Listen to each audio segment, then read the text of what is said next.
I see you there, in the quiet hours when the world sleeps and your heart keeps vigil with its pain. That empty chair across from you, the phone that doesn't ring, the plans now hollow as abandoned shells. I know the weight that sits on your chest each morning, how it makes even breathing feel like an act of courage. The tears that come when no one watches, the questions that circle in the darkness like restless birds. You wonder if God has turned away, if your prayers have become stones dropping into a bottomless well. I have walked this path before you.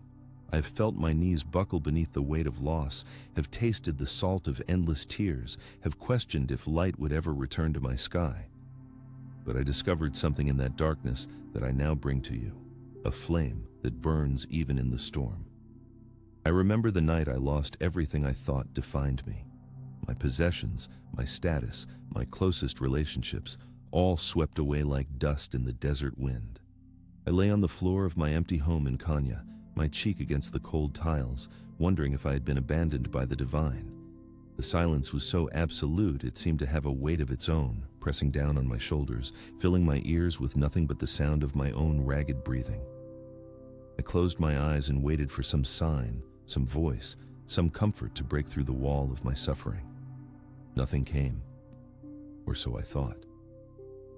It was then, in that sacred emptiness, that I began to understand a truth that would transform my entire being.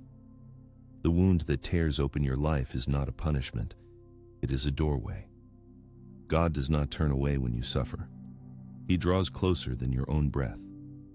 But we have been taught to look for Him only in joy, in answers, in immediate relief. We have been taught that pain means absence, when in truth, pain is where the divine presence waits most patiently to be discovered. When Shams of Tabriz first entered my life, he found me surrounded by admirers, books of wisdom, and the comfort of certainty. He took one look at me and said, "You are full of knowledge, but empty of understanding. Your heart cannot receive what it has no room for." I was offended by his words, for I was respected as a teacher and scholar. What could this wandering dervish know that I did not? But he saw the perfectly constructed walls of my life, how I had built my identity on what I knew rather than what I had lived. "Break your heart," he told me, "and find God waiting inside the wound." I did not understand then. How could breaking lead to finding? How could loss lead to gain? It made no sense to my educated mind, trained in the logic of this world. It was only later, when loss came unbidden and unwelcome, that his words began to echo with new meaning in the chambers of my empty heart. The first revelation came in the silence of dawn after a night of weeping. I had finally exhausted my questions, my bargaining, my anger. I sat by my window as the first light touched the horizon, too tired even to pray. And in that moment of complete surrender, I felt it. A presence so subtle, yet so unmistakable, that it seemed to have been there all along, waiting for me to exhaust my noise. It was not a voice or a vision. It was a knowing beyond knowing, a touch without contact. God had not stepped away. I'd been looking in the wrong direction. What if your pain is not a punishment, but an invitation?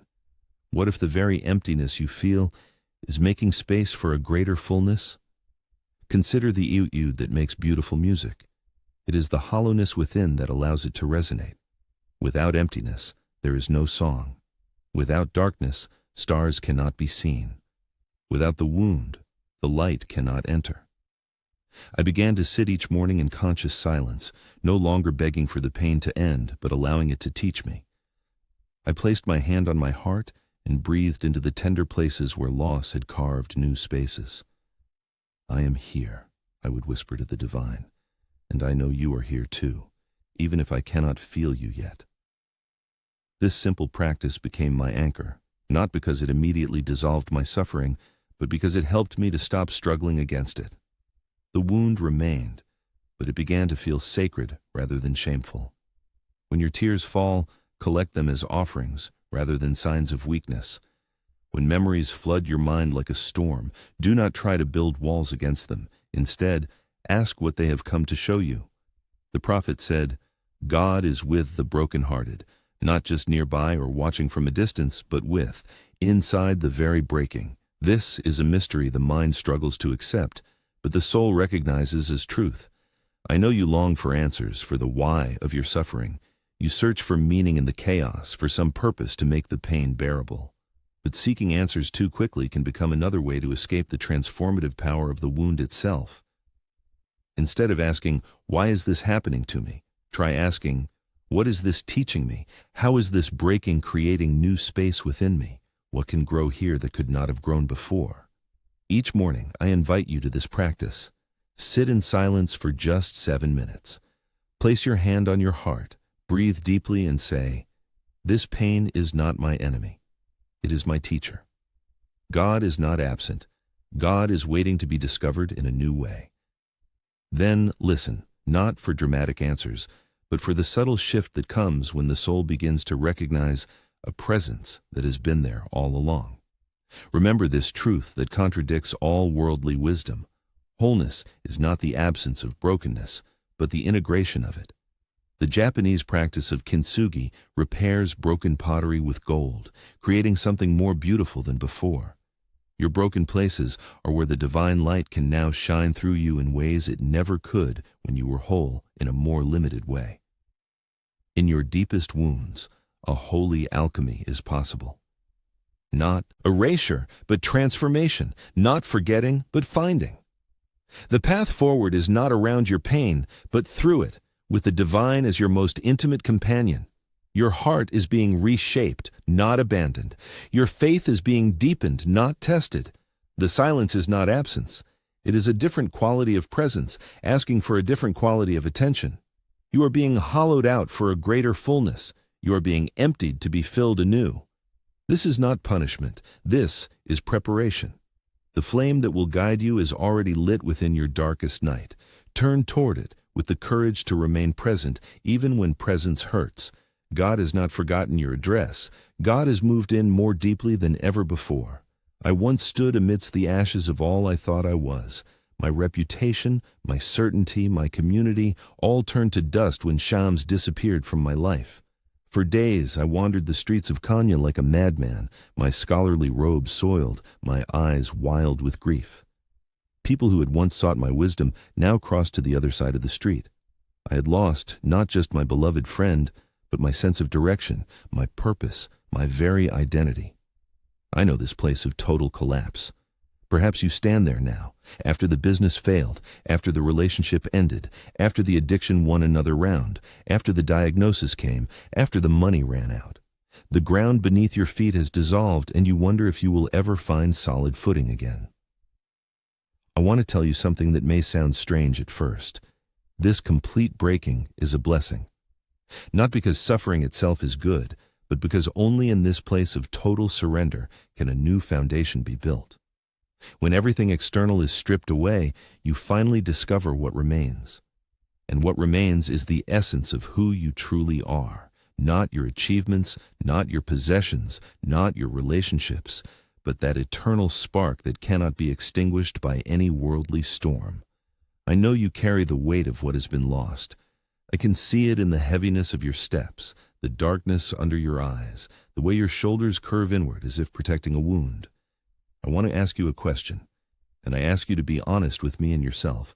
Have you been secretly waiting for someone or something outside yourself to restore what has been broken? If this question touches something true inside you, if you recognize this silent hope for rescue, write in the comments, "Today I begin my own resurrection." When you share this, you're not just acknowledging your truth, you're declaring your readiness to participate in your own rebirth. Your words may be exactly what another soul needs to find the courage to begin again. The day I stopped waiting for Shams to return, for my old life to be restored, was the day my true transformation began. I sat by the window of my small room, watching rain fall on the dusty streets. The rain did not ask permission to fall, it simply followed its nature. The thirsty earth did not complain about getting wet. It simply received. In that moment, I understood that I too must follow my nature, which is to seek the beloved not in what was lost, but in what remained and what could yet be born. That night, I took the first small step toward rebuilding. I lit a candle and cleaned my room, not frantically as I had been doing in my madness, but with attention and care. I washed my clothes and my body. I organized my few possessions. These were not grand spiritual gestures, but humble acts of return to order. As I created outer order, I felt a corresponding shift within, as if my soul was learning from my hands that reconstruction begins with small, faithful actions repeated day after day. The path of rising from ashes is not a single dramatic moment of rebirth. It is a patient gathering of scattered fragments, a daily choice to move forward, even when the road ahead is shrouded in fog. After my night of small beginnings, I woke the next morning and did something I had not done in months. I wrote. Not great poetry, not profound teachings, just honest words about where I stood. I am broken, I wrote. I am afraid. I do not know the way forward. But I am still here. And God is still here, even in this emptiness. Those simple words became a bridge from despair to possibility, not because they were beautiful or wise, but because they were true. Truth, even painful truth, creates solid ground beneath your feet when all else has washed away. I continued this practice each morning, lighting my candle before dawn, sitting in silence, and then writing the truth of my heart without judgment or expectation. Some days the words were bitter with grief. Other days they held small glimmers of hope. I honored both equally. Rebuilding requires this radical honesty with yourself and with God. The divine presence does not require your pretended strength or artificial gratitude. God is not fooled by spiritual performance. What honors the sacred is your willingness to stand exactly where you are and say, "This is my truth today. This is what I carry. This is what I need." Prayer becomes authentic when it emerges from this naked honesty rather than from what you think you should feel or say. As I continued my practice of truth-telling, something unexpected began to happen. The very words that expressed my brokenness became seeds of my restoration. By acknowledging where I truly stood, I could finally see the next small step forward. When I wrote of my loneliness, I remembered a neighbor who had offered help. When I expressed my confusion about purpose, a memory surfaced of the joy I had once found in teaching young students. The truth did not magically repair my life, but it illuminated possible paths I could not see when pretending to be either stronger or more spiritual than I actually was. The wisdom of rebuilding lies in starting exactly where you are with what you have today. If all you can do is breathe consciously for 5 minutes, begin there. If you can clean one corner of one room, start with that. If you can write one honest sentence in a journal, let that be your foundation stone. These acts may seem insignificant against the magnitude of what has been lost, but they are the proven path of resurrection. The smallest faithful action contains within it the pattern of all larger restorations. Here is a truth that contradicts common sense. The fall is not failure, but the finding of true ground. When you can no longer rely on the external structures that once defined you, you are forced to discover the unshakable core that remains when all else is stripped away. This core, this essential self that is eternally connected to the divine, cannot be damaged by any worldly collapse. It can be forgotten, covered, ignored, but never destroyed. Your task now is not to rebuild the same house that fell, but to discover the foundation that was always beneath it. Each day, I invite you to this simple practice. Before you do anything else, light a candle or open your window to let in natural light. Sit quietly and acknowledge your true starting point today, without shame, without pretense. Then choose one small act of order or creation. Write one paragraph, organize one drawer, make your bed with special care, prepare a simple meal with attention. As you complete this act, say to yourself, "This small faithfulness contains all larger faithfulness. As I tend to this one thing, I tend to my entire life." Remember this aphorism I offer you from my heart. The phoenix does not rise through wishing for wings, but through gathering the ashes into a sacred pile. Your gathering may seem slow, your progress barely visible, but beneath the surface, a profound alchemy is at work. God is not waiting for you at some distant finish line of full restoration. God is in your hands as they pick up the first small piece. God is in your courage as you face another day. God is in the patience that continues when results are not yet seen. The world will tell you that rebuilding should be fast, dramatic, inspiring to others. This is not the way of true resurrection. Real restoration has the same patient rhythm as the seasons, the same quiet persistence as water shaping stone. Trust this natural unfolding. Your soul knows the pace that is right for you, even when your anxious mind demands faster progress. Listen to the deeper wisdom that whispers, "One faithful step today is enough. Tomorrow will reveal the next step when you arrive there." Your life is being rebuilt not through your frantic efforts, but through your willingness to participate in a process that is partly yours and partly beyond you. Each small choice to begin again opens a space where grace can enter and work in ways your limited vision cannot yet perceive. This is the mystery and the promise of rising from ashes. What emerges will be both your creation and a gift you could never have fashioned through your efforts alone. In the darkest period of my life, when Shams had vanished and my world seemed emptied of meaning, I found myself unable to eat, unable to sleep, unable to pray. My mind spun with questions that had no answers, with grief that had no bottom. I would begin each day already exhausted, overwhelmed before my feet touched the floor. Perhaps you know this feeling, when chaos rules not just your circumstances, but your very thoughts, when each attempt to move forward seems to entangle you further in confusion, when even the simplest tasks feel monumental, when God seems distant and silent, and your prayers feel like pebbles thrown into an endless void. It was during this time that an elderly gardener who tended the grounds near my quarters taught me something that would eventually transform my shattered life. I had wandered outside before dawn, restless and tormented as usual, and found him methodically watering each plant, one by one, with complete attention. Day after day, I observed him, his weathered hands moving with unhurried precision, his face serene despite the weight of his years and the simplicity of his station. One morning, unable to contain my frustration, I approached him. "How can you be so peaceful?" I demanded.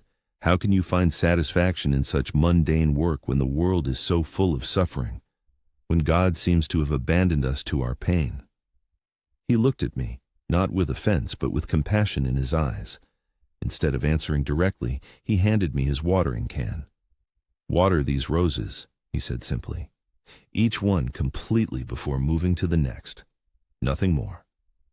Irritated but too weary to argue, I began the task, rushing to finish what seemed like pointless busy work. The water splashed wastefully around the first plant, barely penetrating the soil. "Not like that," he said gently. "Be fully present with each rose. See its specific needs, water its roots, not just its surface. Each plant is a universe deserving of complete attention." Something in his words pierced through my intellectual defenses. I slowed my movements and focused on just one rose bush, noticing its particular shape, the dryness of its soil, the way water created pathways as it absorbed. By the third plant, my breathing had slowed. By the fifth, I had forgotten to maintain my despair. For those brief moments, the universe had shrunk to the simple relationship between water, soil, plant, and my own hands. When I finished, the gardener nodded and said words I will never forget. "This is how we find God again, not through grand spiritual quests, but through bringing our full presence to one small act of order at a time." That humble lesson began my journey back from the edge of madness, not through dramatic revelation, but through the revolutionary power of devoted attention to small disciplines. I began to structure my days around simple practices, each one completed with full presence, washing my hands with awareness of the water's blessing, sweeping my floor as an act of creating sacred space, preparing simple food with gratitude for each ingredient. These were not distractions from my spiritual crisis, but the very path through it. If these words are touching something deep in you, if you feel this conversation is for your soul, subscribe to this channel. Here, I share teachings for those seeking truth, transformation, and the awakening of the heart. Activate the bell so my words continue reaching you. The mind seeks dramatic solutions to suffering, immediate relief, complete understanding, permanent escape. But the soul knows a different wisdom. Transformation comes through faithful attention to what is directly before us. The discipline that heals is not rigid control, but loving structure, creating containers that hold our fragmented parts until they can find their way back to wholeness.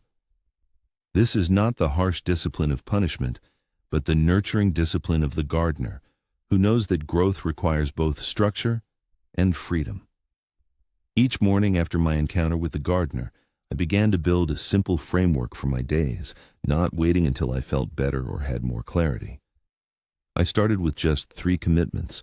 I would begin each day by washing my face and hands mindfully before dawn, then sit in silence for the time it takes a small candle to burn down 1 finger's width, and then write 1 honest page before speaking to anyone. These were not grand spiritual practices, but they created banks for the river of my chaotic emotions, giving them direction and purpose. Within a week, I noticed something subtle yet profound, not a dramatic lifting of my grief, but small moments of space between my thoughts, brief instances when I was not consumed by pain because I was fully present with water on my hands, or the sensations of sitting, or the flow of words from my pen to the page. These gaps were like tiny windows opening in a sealed room, allowing fresh air to enter for the first time. I began to understand that healing would not come as a lightning strike, but as a slow dawn, revealing the landscape 1 shadow at a time. As I maintained these simple practices, I gradually added others, preparing and eating 1 meal each day with complete attention, walking mindfully for the length of time it takes to recite a specific prayer, creating order in my physical space by cleaning 1 small area before sleep. Each practice was specific, concrete, and manageable even in my fragile state. Together, they began to create an invisible architecture that supported my broken spirit, a daily rhythm that did not depend on how I felt or what I believed in any given moment. Here's a truth that contradicts conventional understanding. Discipline is not the opposite of freedom, but its foundation. We imagine that spontaneity and lack of structure will bring liberation, but the soul knows otherwise. Just as the banks of Aeir River do not restrict water, but give it direction and power, so daily practices do not confine the spirit, but channel its energy toward growth. Without these banks, our emotional and spiritual energies disperse like water on flat sand, never gathering the momentum needed for transformation. The practices that heal are those that address both inner and outer disorder simultaneously. When you bring order to your physical environment, you create a reflection of inner possibility. When you establish rhythm in your days, your mind begins to find its own natural cadence. This is why I urge you to begin with practices that engage the body, not just the mind. Physical action carries wisdom the intellect cannot access alone. Sweep your floor not just to have a clean house, but to experience the satisfaction of seeing immediate results from faithful effort. Make your bed with care, not just for tidiness, but to practice creating order in 1 small corner of a chaotic world. Do not wait until you feel spiritual to begin these practices. Do not wait until your faith is strong or your doubts are resolved. Begin in the midst of your questions, your grief, your confusion. Begin with the simple acknowledgement, I do not know the way forward, but I can wash this dish with attention. I can breathe consciously for 3 minutes. I can write 1 honest page. These small faithfulnesses contain the seeds of all larger faithfulness. They are not separate from your spiritual journey, but the very soil in which authentic faith takes root. I offer you this practice to begin today. Choose 1 ordinary action you perform each day, washing your hands, making tea, walking to your door, and commit to bringing your complete attention to it. Notice the sensations, the movements, the subtle details you usually miss. As you engage in this focused action, silently repeat, in this one thing, I am fully present. In this presence, I touch the sacred. Do this once each day for 7 days, with the same action each time. Do not judge the results or seek dramatic experiences. Simply notice what begins to shift in your relationship to this 1 small corner of your life. Remember this aphorism. The scattered soul is gathered home not by force, but by gentle, persistent invitation.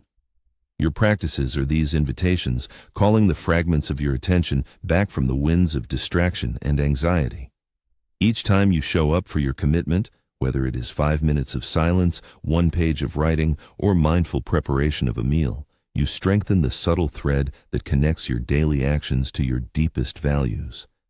This thread, though seemingly fragile, can eventually become strong enough to weave the tapestry of a transformed life. The divine presence does not demand perfection in your practices. God is not counting your failures or measuring your consistency against some impossible standard. What matters is not your performance, but your willingness to begin again each time you falter. The gardener does not abandon his plants when they wilt. He returns with water, with patience, with the deep knowing that growth follows natural cycles of effort and rest. Treat your own practice with this same compassionate persistence. As these small disciplines gradually restore order to your days, you will find that faith returns not as a thunderous certainty, but as a quiet knowing that emerges from lived experience. You will discover that God has not been absent, but has been waiting to be found in the very places you overlooked, in the careful folding of laundry, in the mindful preparation of food for yourself or others, in the honest words written in your journal, in the conscious breath that anchors you to the present moment. The sacred has been hidden not by divine distance, but by human distraction, waiting for the focused attention that is both the method and the reward of spiritual discipline. I once met a woman in the marketplace of Kanya, who approached me with tears streaming down her face. "Master," she said, "I have prayed for relief from my suffering for 3 years. I have begged God to change my circumstances, to heal my sick child, to bring my husband back to the path of righteousness, yet nothing changes. Either God does not hear or he does not care." Her words echoed the cry I hear from so many hearts, perhaps from yours as well.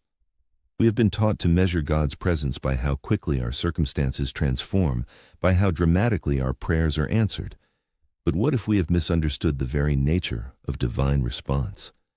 I took the woman's hands in mine and asked her to walk with me to the edge of the city where a potter worked at his wheel. We stood in silence, watching him shape a simple clay vessel.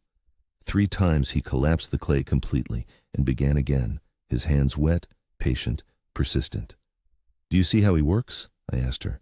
"He does not abandon the clay when it fails to take the right shape. He does not grow angry or walk away. He simply begins again, with the same attention, the same care. And with each collapse, the clay becomes more refined, more receptive to his touch. This is how God works with us, not by dramatically changing our outer circumstances, but by persistently reshaping us from within, using the very pressure of our difficulties to make us more receptive to divine presence." The woman's eyes widened slightly as she considered this different perspective. "But how long must I wait?" she whispered. "Until your hands learn to feel his hands already at work," I replied. "The waiting itself is not empty delay but sacred preparation. The potter cannot rush the clay without risking cracks in the final vessel. God cannot rush your formation without risking the very vessel of your soul. This is the wisdom I offer you today. The answer to prayer is not always a changed circumstance, but a changed capacity. God's first response is rarely to alter what happens around you, but to deepen what happens within you. This seems like cold comfort when you are in pain, when bills remain unpaid, when relationships stay broken, when health does not return. But I have walked both paths, the path of demanding immediate relief and the path of accepting gradual transformation, and I can tell you with complete certainty which leads to lasting peace. After losing Shams, I prayed desperately for his return, for the restoration of what had been taken. I interpreted God's love through the narrow lens of my immediate desire.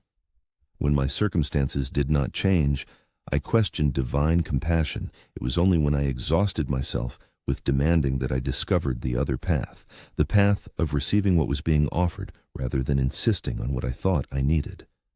What was being offered?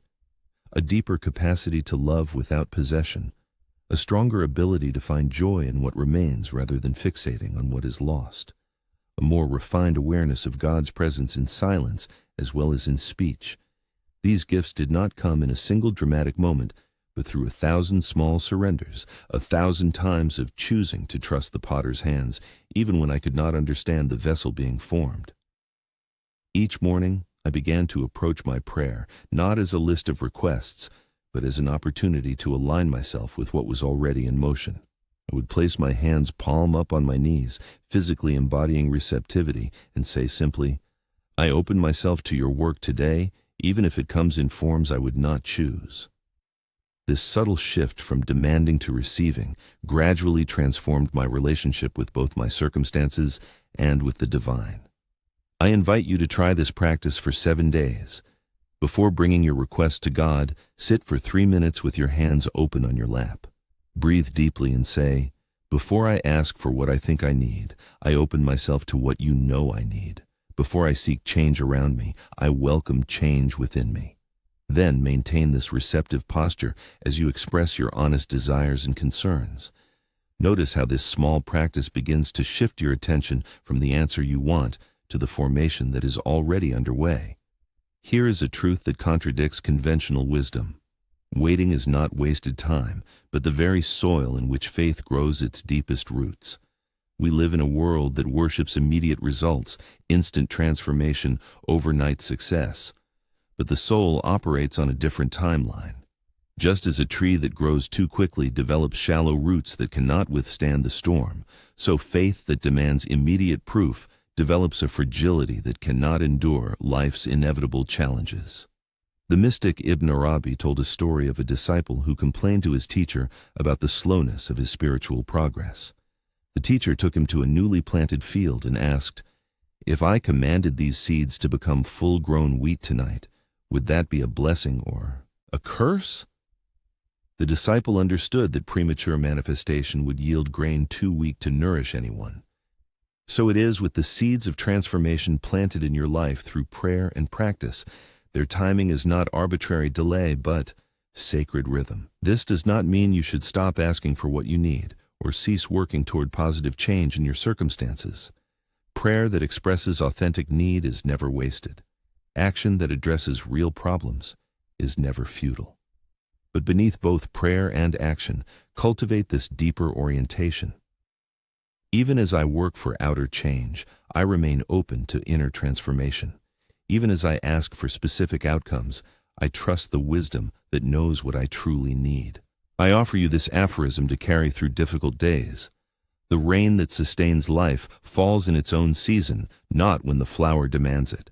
Your demands, your timelines, your specific visions of how relief should come, these are not wrong, but they are limited by what you can currently imagine. The divine response comes not according to your schedule, but according to a wisdom that sees the complete picture of your formation. Consider adopting this practical discipline. Each evening before sleep, review your day with this question: where did I encounter divine presence today, especially in places I did not expect or initially welcome?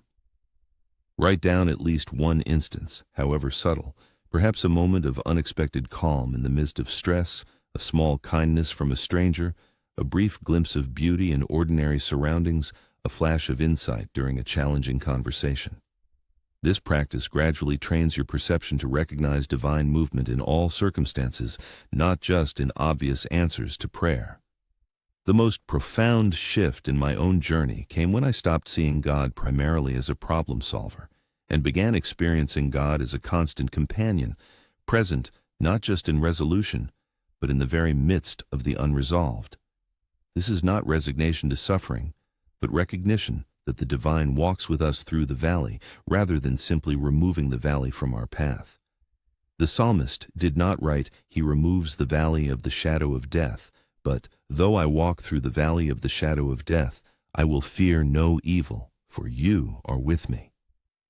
This shift in perspective does not happen through intellectual agreement, but through lived experience. Each time you choose to look for God's presence within your current reality, rather than waiting for it to arrive after your reality changes, you strengthen this muscle of perception. Each time you practice gratitude, not despite difficult circumstances but within them, you cultivate eyes that see the divine hidden in all situations. Remember that formation is not the same as punishment.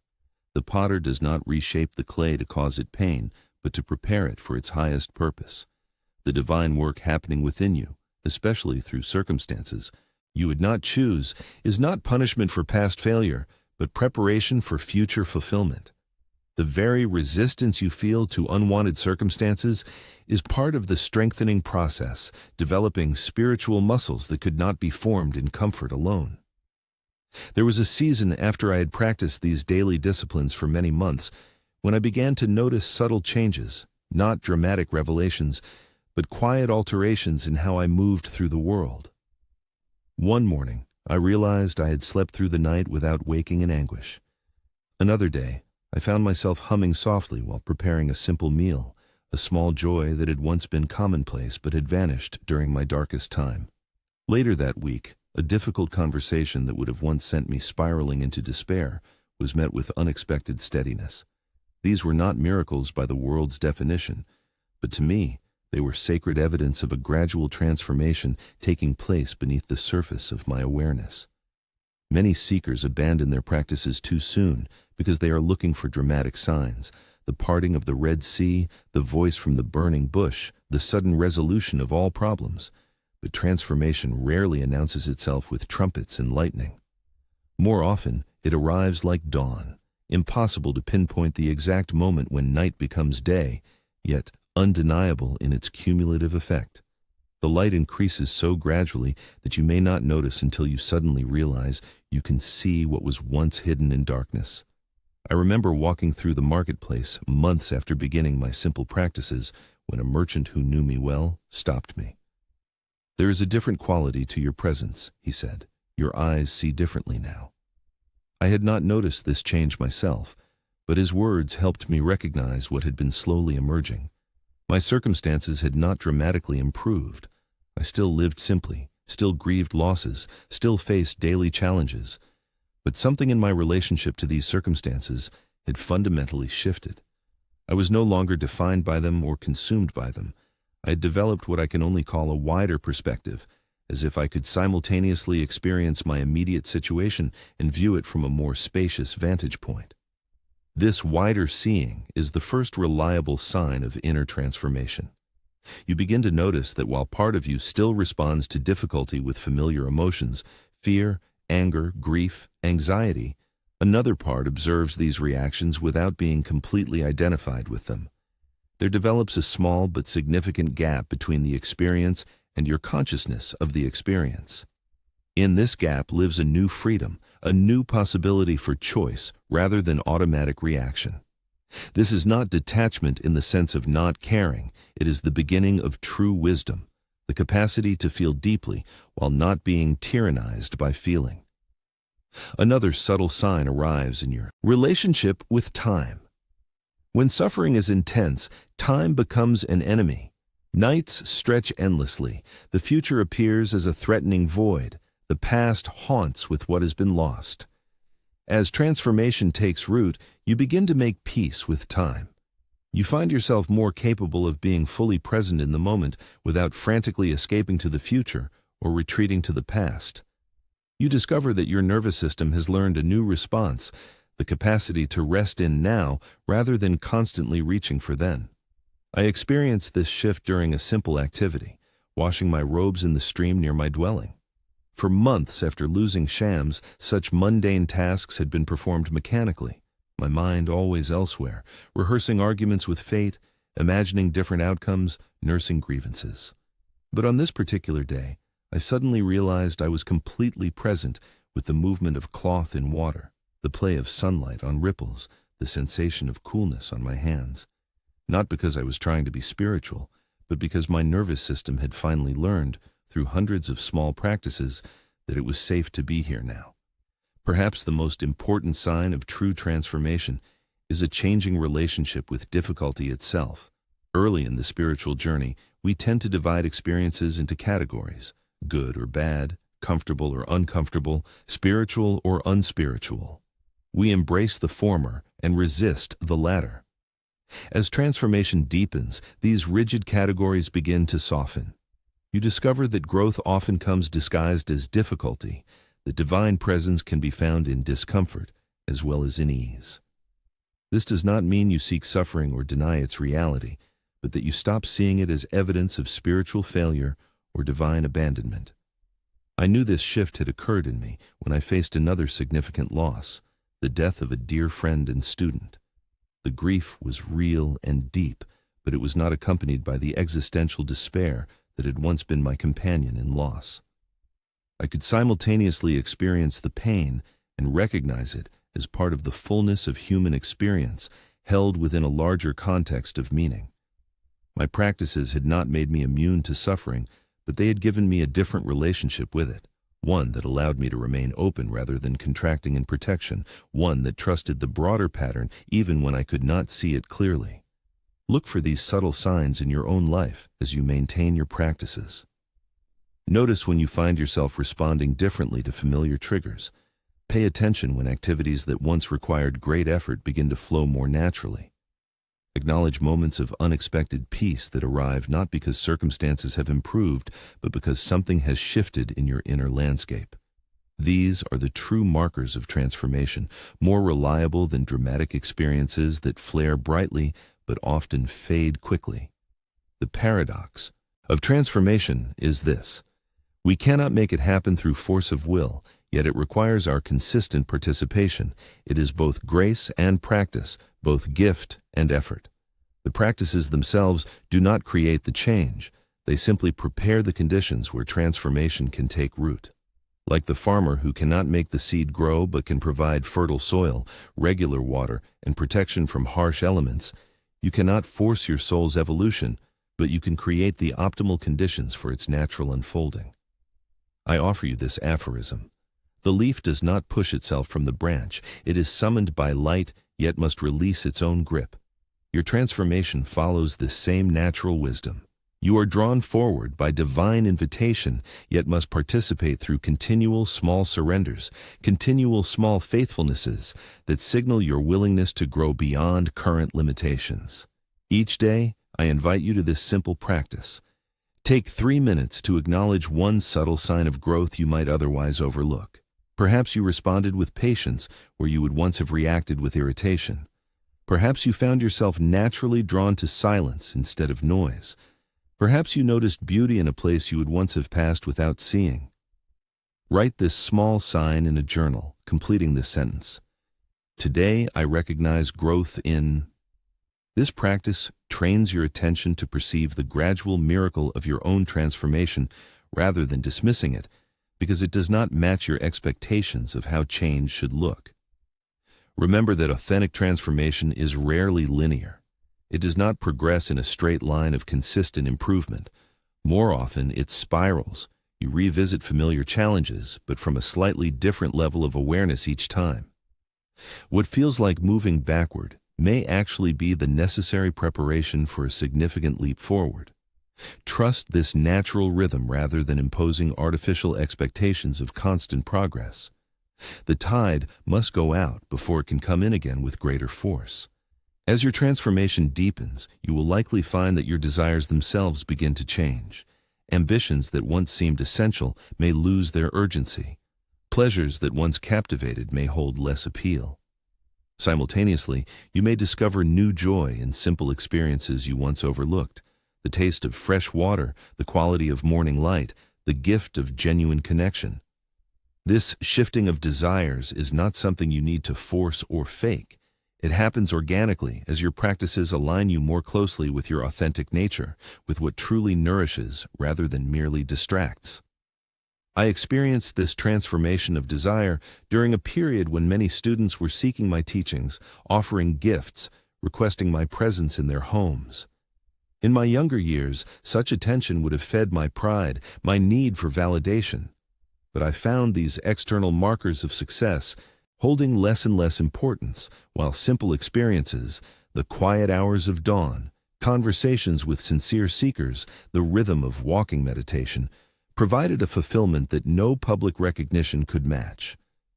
This was not a rejection of the world, but a reordering of values that happened naturally through continued practice. Let me share a final truth about transformation that may bring comfort on difficult days. The process is never wasted, even when it seems to stall or regress. Every practice, every effort to remain present, every choice to trust rather than despair, creates invisible strengthening within you. Though you may not see immediate results, nothing is lost. Each faithful step alters your inner landscape in ways that will become apparent in time, often when most needed. The prayers that seem to disappear into silence, the meditations that feel mechanical, the small disciplines maintained without emotional reward, all are doing their work beneath the threshold of your awareness, preparing capacities that will emerge when circumstances call for them. Let me speak to you now as one who has walked through fire and emerged not unburned, but transformed by the flames. I do not offer you a path without difficulty, a journey without doubt, a faith without questions. I offer you instead the wisdom of one who has learned to find God in the midst of all these things rather than only in their absence. For this is the deeper truth that changed everything for me. The divine is not waiting for you to solve your problems before drawing near. The divine is already within the very problems themselves, waiting to be discovered through a different quality of attention. In my final years of teaching in Kenya, many seekers would travel great distances to ask me one essential question. How do I know if I am making progress on the spiritual path? How do I know if all these practices are working? They expected complex theological answers, esoteric measurements of mystical advancement. But I had learned through my own journey that the most reliable signs of spiritual growth are remarkably simple and practical. I share these with you now as guideposts for your own path. First, observe your reactivity. When someone criticizes you, when plans collapse, when expectations are unmet, how quickly do you move from trigger to reaction? Early in my own journey, such moments would instantly consume me. A critical word would spark immediate defense. A disappointment would lead to hours or days of despondency. As my practice deepened, I began to notice something subtle yet profound, a small space opening between the trigger and my response to it. This space might last only seconds at first, but within it lived a new freedom, the freedom to choose rather than merely react. This space is sacred ground. It is where your practice bears its first true fruit. Second, notice your relationship with silence and solitude. Do these states still provoke anxiety and restlessness, or have they become sources of replenishment? One of the clearest signs of my own transformation was the gradual shift from seeing solitude as something to fill with activity or escape through distraction to experiencing it as a sanctuary where my deepest self could breathe and be known. The soul that has begun to find its home in God develops a natural affinity for the quiet places where this relationship can deepen. Third, examine your attachments to outcomes. When you pray, when you work, when you create, how tightly do you cling to specific results? The soul in transformation gradually moves from rigid attachment to specific outcomes toward a more spacious trust in the unfolding process itself. This does not mean abandoning hopes or goals, but holding them with open hands rather than clenched fists. I remember the precise moment I recognized this shift in myself, when a carefully planned teaching was completely disrupted by unexpected circumstances, and I found myself not frustrated, but curious about what new possibility was being offered in the disruption. Fourth, observe your capacity to be present with others' suffering without immediately trying to fix, avoid, or judge it. The immature spirit runs from pain, both its own and others. The maturing spirit develops the strength to remain present with broken hearts, to listen without premature consolation, to witness without turning away. This capacity emerges not from emotional detachment, but from having faced your own pain with honesty and compassion. When I could finally sit with a grieving mother without offering false comfort or spiritual platitudes, I knew something fundamental had shifted in my understanding of both human suffering and divine presence. Fifth, notice how you hold contradictions and paradoxes. Early spiritual development often seeks certainty, clear categories, final answers. As transformation deepens, you develop an increasing capacity to hold opposing truths simultaneously. Divine transcendence and immanence, human limitation and boundless potential, the reality of suffering and the possibility of joy.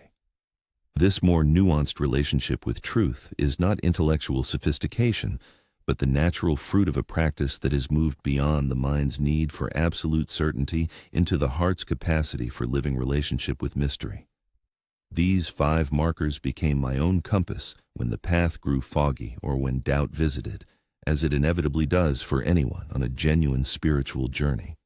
They allowed me to recognize growth not by dramatic experiences or perfect consistency in practice, but by subtle shifts in how I moved through ordinary life and related to its inevitable challenges. Now I offer you a simple daily practice to support your continued unfolding. Each evening, take 5 minutes for what I call the practice of honest reckoning. Ask yourself these 3 questions.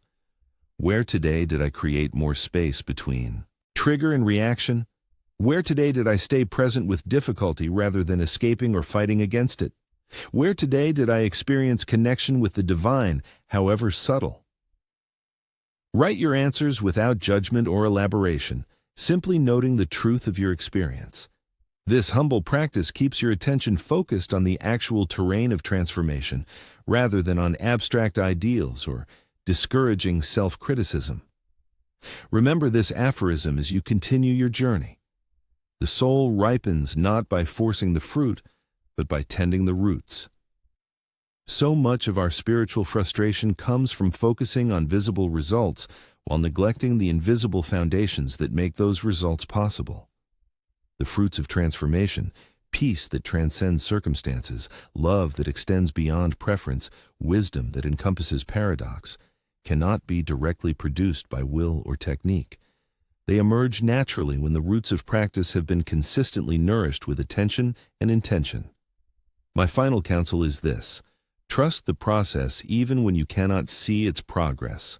The most profound growth often happens in fallow periods when nothing seems to be changing, when practices feel dry, when doubts are stronger than certainties.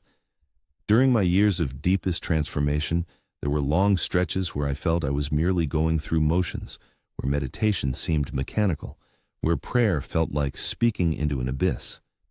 Yet it was precisely these periods of faithful continuation without emotional reward that ultimately created the strongest foundation for authentic spiritual maturity. God is not impressed by spiritual performance or mystical achievement. The divine does not measure your worth by the consistency of your practice or the depth of your insights. What honors the sacred is your willingness to show up exactly as you are, with your doubts and your devotion, your failures and your faithfulness, your questions and your quiet trust. The prayer that most deeply touches the heart of God is not elaborate petition or ecstatic praise, but the simple truth: here I am as I am. I open myself to your presence however it comes. If this message resonated in your soul, subscribe and be part of this awakening journey. Each week I bring wisdom for those who chose the path of true transformation. And leave in the comments: today I choose the path of quiet courage. This simple declaration marks the beginning of your journey back home, back to yourself. I leave you with this final assurance, tested in the crucible of my own suffering and emerging as gold. You are not alone in your struggle. You are not forgotten in your pain. You are not failing because transformation is slow. The very longing that brought you to these words is itself evidence of the divine already at work within you, calling you toward a more authentic, more peaceful, more fully human way of being. This longing is not your creation, but a sacred invitation, extended specifically to you in the exact circumstances of your life, even those you would not have chosen. Each small practice, each moment of presence, each honest prayer plants seeds that will bear fruit in their proper season, some within days, others after years, still others beyond what you may see in this lifetime. Trust the farmer who knows when to plant, when to water, when to wait. Trust the potter whose hands shape the clay through pressure and release, through turning and rest. Trust the divine timing that operates not according to human schedules, but according to the deeper rhythms of soul formation. The simple disciplines I have shared, Conscious breathing, mindful daily activities, honest self-reckoning, present moment awareness are not magical techniques that bypass the necessary journey of transformation. They are trustworthy pathways that have guided countless souls, including my own, through the inevitable valleys and mountains of a life lived in relationship with both human limitation and divine possibility. They will not exempt you from struggle, but they will provide reliable companions for the struggle, turning what could be merely suffering into the sacred soil of genuine growth. Remember that transformation is not a destination, but a continuing journey. There is no final arrival point where all questions are answered, all wounds are healed, all growth is complete. The maturing spirit does not seek such perfect resolution, but finds increasing peace in the journey itself, in the ongoing conversation between human and divine that continues to unfold in ever-deepening dimensions. What awaits you is not perfect conclusion, but perfect companionship, the discovery that you have never walked alone, even in your darkest hours. Return each day to the simplicity of practice. Return each hour to the gift of presence. Return each moment to the truth of who you are beyond all masks and all mistakes, a beloved soul on a journey home, guided by a love that has known your name from the beginning. Este es el camino de regreso a ti mismo. This is the path back to yourself.